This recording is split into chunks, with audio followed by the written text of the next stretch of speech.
How's it going, everybody? This is Dustin with Team Conti Sim Performance with the race run replay track tutorial for North Wilkesboro. This is week 9 of the 25 season 2. We're going to jump right in with Jack Mace here for our race run replay. I'm going to talk you through it as we go. And big shout out to Jack and thank you for your time in putting together this replay for me this week. I always like to try and include our personnel as much as possible, and Jack volunteered, so big thanks to Jack. And we'll get right to it. We're catching him right here, coming off of pit road to start his run.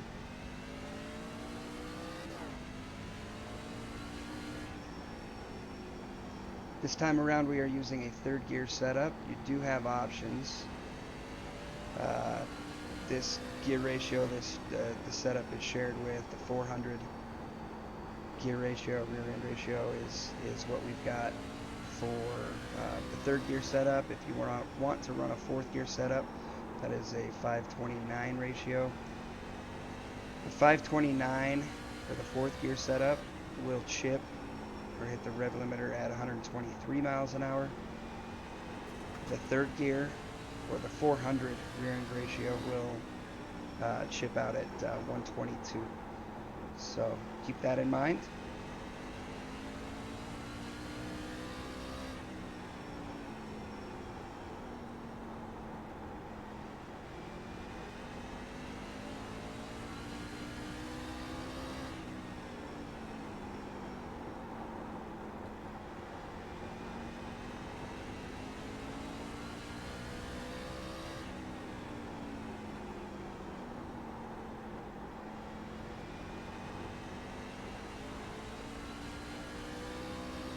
One thing I want to point out, the first thing I noticed watching Jack run these laps is his entry on both ends is pretty straight and direct.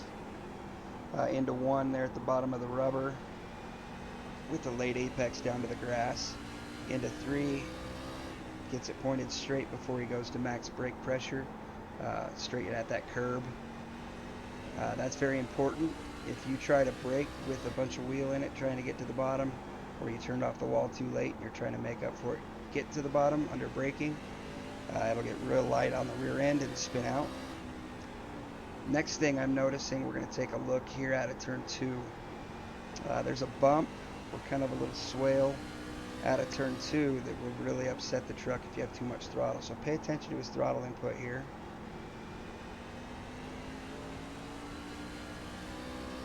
He's not wide open unless he is straight as he's going over that bump. I've seen another lap, and we'll go back to it if we don't get another example of it, where he actually didn't get to max throttle until he was past that point.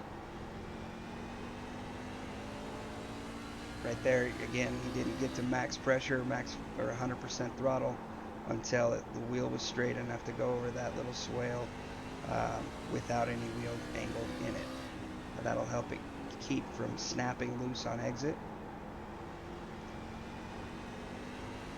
Again, that line about a lane off, bottom of the rubber into 1.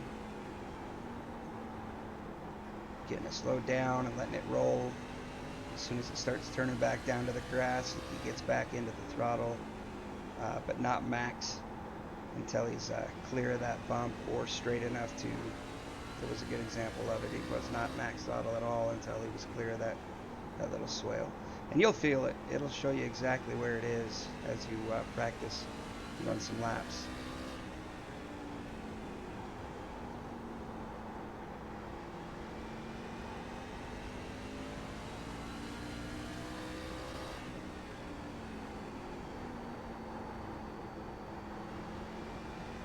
Last time we were here, we had a track temp of around 89. This time we're looking at 110, I believe is what it's at, correct? 110. So fire off speeds are not as quick as they were last time. That's first and foremost and fairly obvious. Secondly, fall off is more severe. But interestingly enough, our tire wear this time around is identical to our tire wear when we were here last year. So fall off is greater, but tire wear is not. So that's something to kind of keep in mind when these races, you know, turn into caution fests, as I assume they will.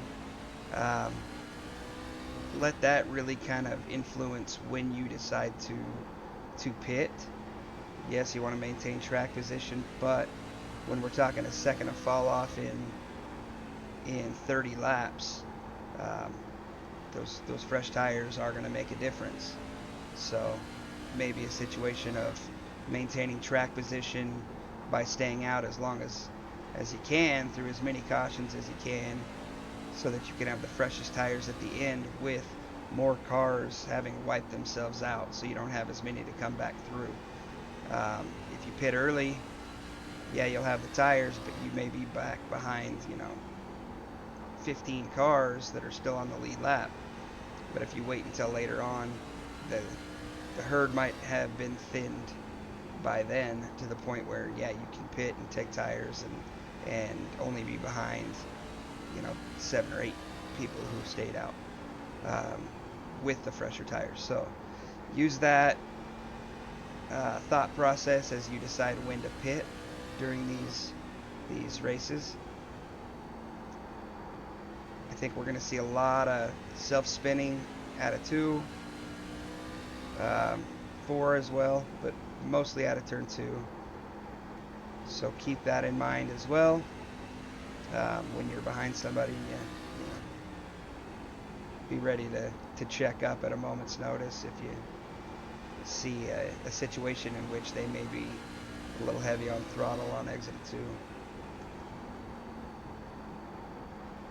But as we watch here, I notice Jack's doing a great job. He's very consistent with his line, with his markers, where he's choosing to brake, how much brake, how long he's rolling. Everything looks very, very consistent. So great job by the driver here.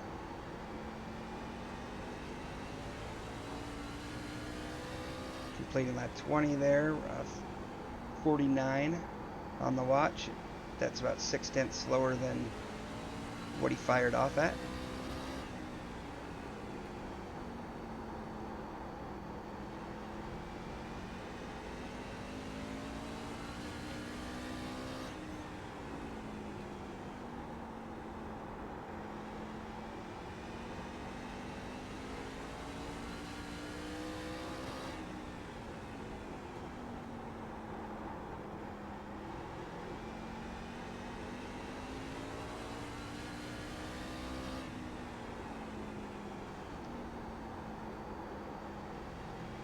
Another thing I noticed that Jack does really well is he has a very low crossover point. What I mean by that, throttle to brake.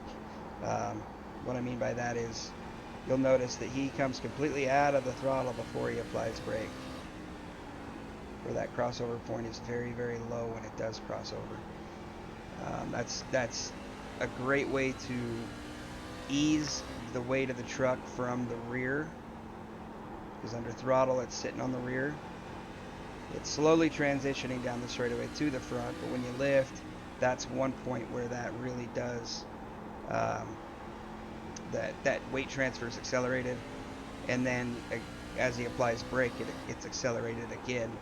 But by doing it as smooth as he is here, he is transitioning that weight gradually, or as gradually as possible, when you're going from 120 miles an hour down to 70. In a very short time. That slower transition shocks the front tires less. If you have an issue where you feel like you're getting tight in the center or it's snapping loose on entry, that transition is probably too fast, causing an abrupt weight transfer. What that's going to do is, if you throw the weight to the nose, one, you are overloading the front tires, which causes excessive wear and heat, which is causing the tight center. And two, you're unloading the rear of the truck, which makes the rear tires really light and causes them to lose grip. especially under braking. Um, One way to mitigate that, well, the best way to mitigate that is just what I was explaining. You know, making that crossover point very low, out of the throttle, into the brake, very smooth from max speed to minimum speed on the pedals, with the wheel as straight as possible to keep the weight on the left side. You get one to pin over on the right front, and you unload the left rear completely, and it'll want to spin out or just wash the nose, but it won't feel good. It's unpredictable, and it just doesn't feel good. But the smoother you can be on those transitions, the better the truck will handle. Um, the better the truck will work for you throughout a run. So there's 30. Um, Couple other things to mention. Use your brake bias. Uh, if you find that you're tight in, crank some weight or some brake bias back. If you're too loose on entry, run that brake bias forward. That's a positive number to move the brake forward, negative number or decreased number to move it back. Use that to your advantage. If you notice that you're getting a little, your entry's fine, but you're free on exit, it could be that you are overheating the rear tire on entry, so that it's at a hotter threshold point when you get to the throttle, and then it'll want to step out because of the added heat and the tire feels greasy. Um, that you can also adjust with your brake bias. Um, that's about all I have for this week's track tutorial. Thanks for choosing TCSP, and wish you the best of luck this week. If you have any questions, as always, feel free to reach out, and we thank you for choosing us. Good luck this week.